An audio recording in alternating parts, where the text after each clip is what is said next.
बिस्मिल्लाहिर्रहमानिर्रहीम। आज हम क्वेश्चन नंबर 5 कर रहे हैं ऑन योर ओन 6.1 में। इसमें कह रहे find at least 2 equivalent ratios for each of the following. हमने जो ये नंबर्स दिए हुए हैं यहाँ पे, हमने इनके इक्विवेलेंट रेशोस फाइंड करने हैं। कितने फाइंड करने हैं? 2। ठीक है, कम से कम 2 फाइंड करने हैं। अगर ज़्यादा फाइंड करे तो कोई हर्ज नहीं होगा, कोई मसला नहीं होगा। पहले हम ये जानते हैं कि इक्विवेलेंट रेशोस होते क्या है। ठीक है, तो इक्विवेलेंट रेशोस यहाँ पर मैंने डेफिनेशन लिखी हुई है। Equivalent ratio the ratio that we get by multiplying or dividing both the terms of the given ratio by the same number। जब हम एक रेशो जो हमारे पास दिए हुए, जब हम एक रेशो को एक ही नंबर से या तो मल्टीप्लाई करें या डिवाइड करें, और इससे जो आंसर आता है वो हमारे पास क्या होता है? इक्विवेलेंट रेशो होता है। इसका एग्जाम्पल किस तरह है? फॉर एग्ज़ाम्पल, अगर मैंने लिख दिया 3/2, 3/2 मैंने लिख दिया। अगर मैं इसको ये एक रेशो है ना हमारे पास, ठीक है, इसको मैं एक सेम नंबर से मल्टीप्लिकेशन देता हूँ। फॉर एग्ज़ाम्पल, मैंने 2 से मल्टीप्लिकेशन दिया, 2 पर डिवाइड भी किया, सेम नंबर है। ठीक है, तो जो आंसर हमारे पास आएगा 2 3 = 6, इससे आ गया 2 2 = 4, इससे 4 आ गया। तो ये इक्विवेलेंट रेशो है किसका? इसका इक्विवेलेंट रेशो ये एक बन गया। दूसरा भी हम फाइंड कर सकते हैं। ये दोबारा उठा ले, 3/2 मैंने दोबारा ले लिया, इसको दूसरे नंबर से मल्टीप्लिकेशन दे, 3 से मल्टीप्लिकेशन दे, 3 पर डिवाइड भी करे, तो 3 3 = 9 और 3 2 = 6। तो ये एक और इक्विवेलेंट रेशो बन गया किसका? इसका। ठीक है, तो हम इक्विवेलेंट रेशोस किसी रेशोस का इस तरह बना सकते हैं कि इसको एक नंबर से मल्टीप्लिकेशन देकर या डिवाइड करके इनको बना सकते। फॉर एग्ज़ाम्पल, हमारे पास एक रेशो इस तरह है 4:8, हमारे पास इस तरह है। हमने इसका इक्विवेलेंट रेशो फाइंड करना है, तो हम इस तरह फाइंड करेंगे। पहले हम इसको फ्रैक्शनल फॉर्म में इस तरह लिखेंगे। हमने यहाँ पर क्या किया? मल्टीप्लिकेशन दिया, लेकिन हम डिवीज़न करके भी इक्विवेलेंट रेशोस बना सकते हैं। ठीक है, अगर पॉसिबल हो तो अगर हम इनको देख ले, दोनों 4 पर डिवाइड हो सकते हैं, तो पहले वाले को मैं 4 पर डिवाइड करूँगा, दूसरे वाले को भी मैं 4 पर डिवाइड करूँगा। तो किससे क्या बन जाएगा? 4 1 = 4, और इस 8 को 4 से डिवाइड करें तो 2 बन जाएगा। तो ये एक इक्विवेलेंट रेशो बन गया किसका? इसका। तो डिवीज़न से भी आप बना सकते हैं और मल्टीप्लिकेशन से भी आप बना सकते हैं। आप बहुत सारे बना सकते हैं, इनफाइनाइट बना सकते हैं। ठीक है, लेकिन आपने यहाँ पर क्वेश्चन में सिर्फ दो ही बनाने हैं। तो ये तरीक़ा है और बहुत ही आसान है।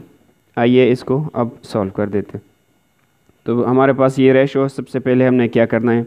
इसको फ्रैक्शनल फॉर्म में लिखना है। 3/9 इसको मैंने फ्रैक्शनल फॉर्म में लिखा।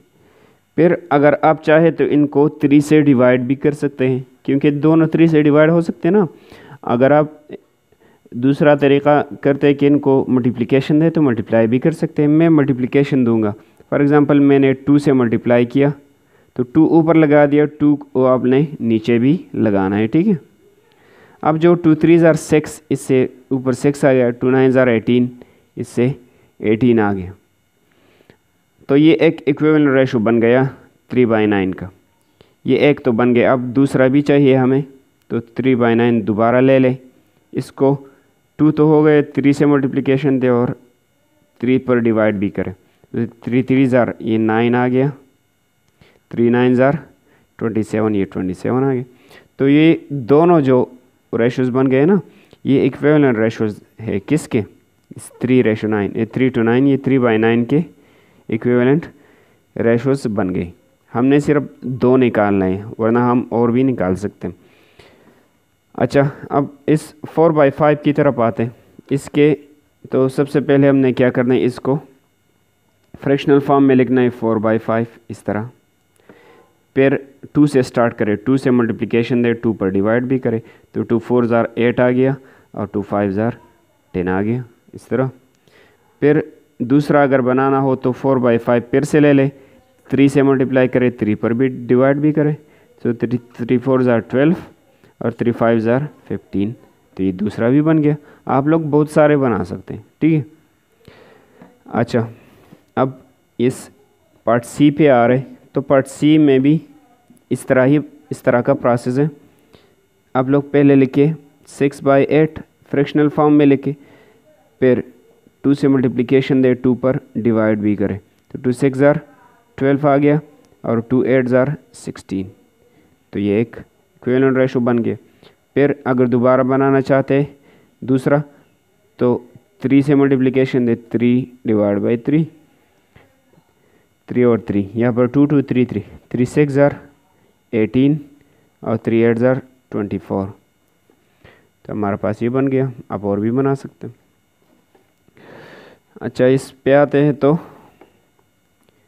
45/65 पहले फ्रैक्शनल फॉर्म में हम लिख लेंगे, ठीक है। 45 पहले, ये 65 ये दूसरा वाले, ये नीचे हम लगा देंगे। तो इसको पहले 2 के साथ मल्टीप्लिकेशन देकर 2 पर डिवाइड भी कर, तो 45 को 2 से मल्टीप्लिकेशन देंगे तो क्या दें, 45 क्रॉस 2 ये हमारे पास आ रहा है 90। 65 को 2 से मल्टीप्लाई 65 क्रॉस 2 ये हमारे पास आ रहे हैं 130, ठीक है। अब दोबारा ये ले ले 3 से मल्टीप्लिकेशन दे तो ये दूसरा बन जाएगा 65 क्रॉस 3 और डिवाइडेड बाई 3, तो 45 क्रॉस 3 क्या बन जाएगा, 45 क्रॉस 3 ये बन रहा है 135, और 65 को 3 से मल्टीप्लाई 65 क्रॉस 3 तो क्या बन जाएगा 195। हो सकता है ये मेरे जो आंसर्स आ रहे हैं ना, ये किताब से मुख्तलिफ हो, अलग हो, लेकिन ज़रूरी नहीं है कि आप आंसर जो है ना हू बहू जो है किताब की जैसा आए। ये आपकी मर्ज़ी है। अगर आप 100 से मल्टीप्लिकेशन देना चाहते हैं और 100 पर डिवाइड करना चाहते हैं तो कोई और आंसर आएगा। ये हर एक शख्स की जो है अपनी मर्ज़ी होती है, जिस नंबर पर वो डिवाइड और मल्टीप्लाई करना चाहते हैं वो कर सकते हैं। मैंने सिर्फ 2 पर किया, 3 पर किया।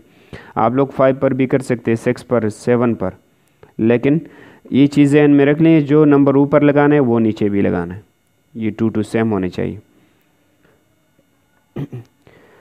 तो ये 2 बन गए। मैं और भी बना सकता हूँ, 4 से देकर 5 6 7 आगे तक जाए और इनफाइनाइट बना सकते हैं।